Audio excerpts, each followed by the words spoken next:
صدق الله العظيم وصدق رسوله النبي الكريم الأمين ونحن على ذلك لمن الشاهدين والشاكرين والحمد لله رب العالمين إن الله وملائكته يصلون على النبي يا أيها الذين آمنوا صلوا عليه وسلموا تسلیما جل جلالہ کے لیے اور درود و سلام نبی اکرم نور مجسم شفیع معظم صلی اللہ تعالی علیہ وسلم کی ذات والا صفات کے لیے حمد و صلات کے بعد انتہائی عزت و تکریم کے لائق بزرگوں، قابل صد احترام بھائیوں، دوستوں، علماء، مشائخ، عزیز دوستوں، اللہ کے فضل اور اس کی محفل میں حاضر ہیں۔ اللہ ہمیں اخلاص کی توفیق عطا کرے۔ آمین۔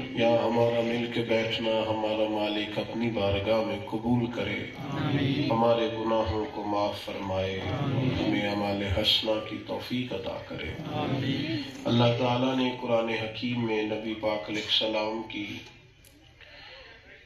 تعریف کو بیان فرمایا ہے۔ ایک مقام پہ فرمایا کہ وَإِنَّكَ لَعَلَىٰ خُلُقٍ عَظِيمٍ، اے محبوب بے شک آپ خلق عظیم پر ہیں، آپ کا اخلاق بڑا اعلیٰ ہے۔ ایک ہوتی ہے خلق، ایک ہوتا ہے خلق۔ ظاہری تخلیق کو خلق کہتے ہیں اور باطنی اوصاف کو خلق کہتے ہیں۔ اللہ تعالیٰ نے حضور کے اخلاق عالیہ کو محبوب پاک علیہ السلام کے جس طرح ظاہر کو بڑا حسین بنایا ہے، حضور کے مقدس اخلاق کو بھی بڑا حسین بنایا ہے۔ ہماری جو انسانی زندگی ہے اس میں ہمارا زیادہ وقت اپنے ظاہر کو سنوارنے میں گزر جاتا ہے، حالانکہ انسان کا باطن اگر سنورا ہوا نہ ہو تو وہ بندہ خود بڑی تکلیف محسوس کرتا ہے۔ بکھری سوچیں ہوں، الجھے خیالات ہوں، طبیعت بڑی بے صبری، مضطرب اور پریشان ہو تو بندہ اپنے آپ سے پریشان ہو جاتا ہے۔ ہمیں اللہ تعالیٰ نے نبی پاک علیہ السلام عطا فرمائے اور خلق عظیم کے مالک محبوب ہمیں عطا فرمائے، اور نبی پاک علیہ السلام نے فرمایا میں مکارم اخلاق کی تکمیل کرنے کے لیے دنیا میں آیا۔ حضور نے لوگوں کے اخلاق کو سنوارا ہے، ان کے لہجوں میں نکھار پیدا کیا ہے، ان کے طرز زندگی کو خوبصورت کیا ہے، ان کی سوچوں کو پاکیزگی عطا فرمائی، ان کے مزاج میں دوسروں کے لیے خیر خواہی پیدا کی۔ میرے بھائیوں یاد رکھیے گا کہ جب انسان اخلاقی رویوں میں مضبوط ہو جاتا ہے تو سب سے زیادہ فائدہ ان لوگوں کا ہوتا ہے جو اس کے زیادہ قریب رہتے ہیں۔ آپ اپنی بیٹی کا بیاہ کرتے ہیں اور آپ مال و دولت دیکھیں، جائیداد دیکھیں، لڑکے کی بڑی اچھی نوکری اور کاروبار دیکھیں، اس کا کشادہ گھر دیکھیں، لیکن اگر اس کا اخلاقی رویہ نہ دیکھیں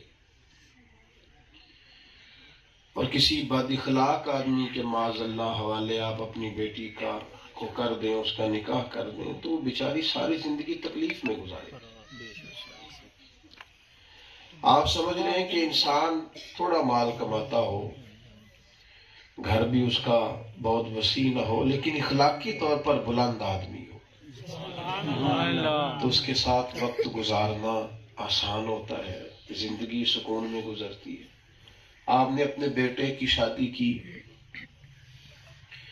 آپ نے ظاہری خوبصورتی بھی دیکھی، گھر بھی کشادہ دیکھا، خدا نخواستہ یہ خیال بھی کیا کہ جہیز کتنا آئے گا، لیکن اگر آپ گھر میں بد اخلاق بہو لے آئے تو آپ کو پتہ ہے آپ کے بیٹے کی زندگی کتنی مصیبت میں گزرے گی، بے شک وہ کس قدر آزمائش اور تکلیف میں وقت گزارے گا۔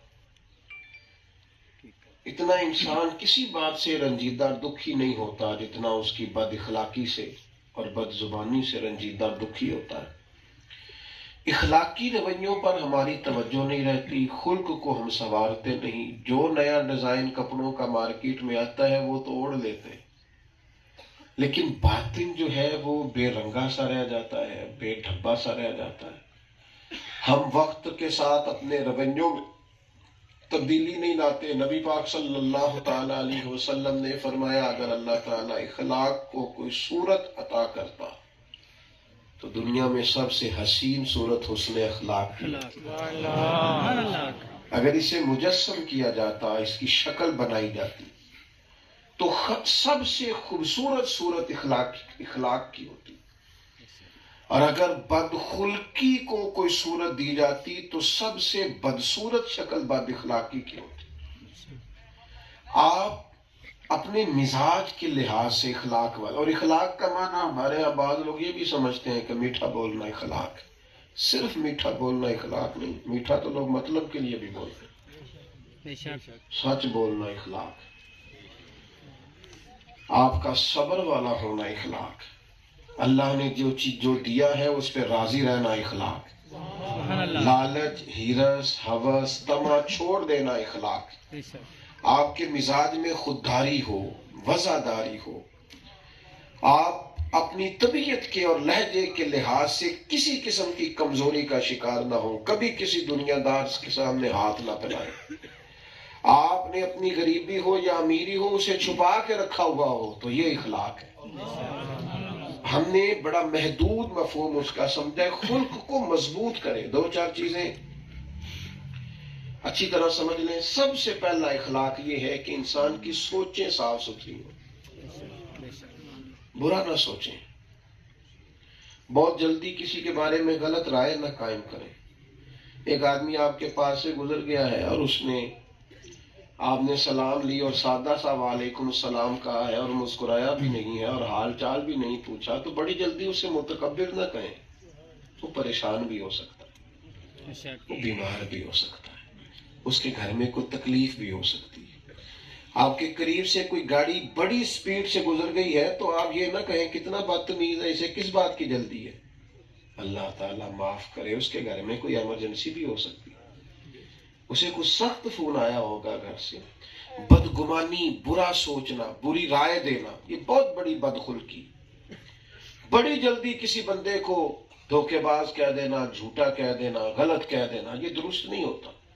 آپ دیکھ لیں ہماری سوسائٹی میں کیا کیا گیا، ہر ایک نے دوسرے کو برا کہا ہے، نتیجہ کیا ہے، کوئی اچھا رہا ہی نہیں۔ جب سب لوگ ایک دوسرے کے رستے میں کانٹے بچھانے لگتے ہیں تو ساری رستے کانٹوں سے بھر جایا کرتے ہیں، پھر راہگیروں کے پیر بھی زخمی ہوتے ہیں۔ اچھا گمان، اچھی سوچیں۔ نبی پاک علیہ السلام نے فرمایا حسن ظن رکھنا بھی عبادت ہے، یعنی اچھا سوچنا بھی عبادت ہے۔ آپ مثبت رہیں، آپ کی رائے ہمیشہ پازیٹیو ہو، آپ اپنے مزاج کے لحاظ سے نیگیٹو نہ ہو۔ دیکھتے ہیں بڑی لوگ، آپ کسی کے بارے میں رائے لے لیں، اگر کوئی بندہ بیچارہ کسی وجہ سے پیچھے رہ گیا، غریب ہو گیا، تو اس کے بارے میں رائے ہوتی ہے کہ محنت ہی نہیں کرتا، کام چور ہے، چار بھائی ہیں کام کیوں نہیں کرتے۔ اور اگر اللہ نے مدد کر دی ہے، کسی کا عروج ہو گیا ہے، تو کہتے پتہ کرو انہیں کو بینک تو نہیں لوٹیا۔ او بھئی آپ ہر معاملے میں منفی کیوں ہوتے ہیں؟ آپ اتنی جلدی کسی کے بارے میں بری رائے کیوں دیتے ہیں؟ آپ ذرا رکیں، قرآن مجید نے کہا یا ایھا الذین آمنوا اجتنبوا کثیرا من الظن ان بعض الظن اثم۔ اے ایمان والو بہت سے گمانوں سے بچا کرو، بعض گمان بھی گناہ ہے۔ اچھا سوچیں۔ نبی پاک علیہ السلام طائف تشریف لے گئے، 10 دن قیام کیا، ایک بندے کو تبلیغ کی، انہوں نے جواب میں پتھر مارے۔ ہماری ذرا کوئی بات تلخی سے کر دے تو کیا حال ہوتا ہے، اور جو روڑے مارے۔ جب کریم واپس آئے تو ساتھ جو غلام تھے انہوں نے عرض کی حضور دعا کرے نا یہ سارے تباہ ہو جائیں، تو حضور نے ہاتھ اٹھائے۔ تو جس طرح بندہ اپنے بچے، چھوٹے بچے کے، نادان بچے کے بارے میں رائے نہیں دیتا، حضور ہاتھ اٹھا کے فرمانے لگے اللہ انہیں ہدایت دے دے، انہیں پتہ ہی نہیں یہ کیا کر رہے ہیں۔ سبحان اللہ۔ اس طرح بندہ کسی نادان آدمی کے بارے میں، بچے کے بارے میں بات، اسے پتہ ہی نہیں ہے، ابھی سیاںا ہو جائے گا، وقت گزرے گا، ٹھیک ہو جائے گا۔ یہ سوچ کا زاویہ ہے۔ اور میرے بھائی یہ باتیں میں کرتا بھی ہوں، آپ سنتے بھی ہیں، اور بھی آپ علماء سے سنتے ہیں اور پڑھتے بھی ہیں، آپ لوگ ان کو جانتے ہیں کہ نبی پاک نے اپنے دشمنوں کے لیے دعا کی۔ اپنے ایک ذاتی دشمن کے لیے کبھی ویسے دعا کر کے تو دیکھیں، بھی تو کریم کا طریقہ ہے۔ نظریاتی کی نہیں بات کر رہا، عقیدے کے دشمن کی، جو آپ کا ذاتی دشمن ہے، ذاتی، آپ کا جائیداد کا، گلی کا، قبیلے کا جھگڑا ایک دفعہ کریں تو صحیح دعا بلا، اتنی دلیری کر کے تو دیکھیں۔ لیکن ہمارے اندر یہ اخلاقی ضرورت سوال ہی نہیں پیدا ہوتا۔ میرے بھائی، کریم نے کہا اے اللہ انہیں ہدایت دے دے، جانتے نہیں۔ غلام نے عرض کی حضور ایک روایتی جو مہمان نوازی ہوتی ہے نا عرب کی، وہ بھی انہوں نے اس کا بھی لحاظ نہیں کیا۔ روڑے مارے جواب میں، بات نہ مانتے، کم از کم عرب کے مزاج کے اندر مہمان نوازی ہے، پانی پلانا، بٹھانا، کسی کی توجہ، یہ بھی نہیں انہوں نے کی، اور آپ ابھی بھی دعا فرما رہے ہیں۔ اور دعا کریں تباہ ہو جائیں، تو یہ میرے محبوب کا اچھا گمان ہے۔ تعلیم امت کے لیے کتنے اس میں رہنما اصول ہیں۔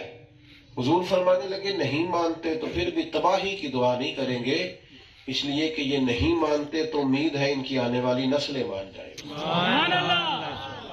ہم تو اپنے بچے کو کہہ دیتے ہیں تم صحیح ہو ہی نہیں سکتا، اپنے بچے کو کہہ رہے ہیں۔ اور نبی پاک کی کافر کے بارے میں رائے یہ ہے کہ ابھی نادان ہے، یہ جانتا نہیں یہ کیا کر رہا ہے، سیانا ہو جائے۔